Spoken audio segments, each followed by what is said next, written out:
Hello everyone. Automated question paper generation system for efficient assessment.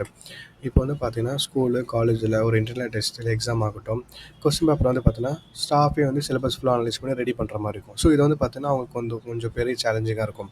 இதை enhance பண்ணுறதுக்கு எக்ஸிஸ்டிங்காக எல்லாரும் என்ன மாதிரி பண்ணியிருக்காங்க பார்த்தீங்கன்னா, கொஸ்டின் பேப்பர் ஜென்ரேஷன் வந்து அல்காரம் யூஸ் பண்ணி தான் பண்ணியிருக்காங்க. பட் நம்ம ப்ரொப்போஸலாக என்ன பண்ண போகிறோம் பார்த்தீங்கன்னு வச்சுக்கோங்களேன், ஆட்டோமேட்டிக்காக ஏஐ ஜென்ரேட் பண்ண மாதிரி பண்ண போகிறோம். இதில் வந்து பார்த்தீங்கன்னா question paper generation, filling the banks, MCQ சொல்லிட்டு 3 ஆப்ஷன்ஸ் இருக்கும். இப்போது இதுக்கு என்எல்பி ப்ளஸ் T5 மாடல், அது கூட சேர்த்து ரேங்கிங் அல்காரிதம் யூஸ் பண்ண போகிறோம்.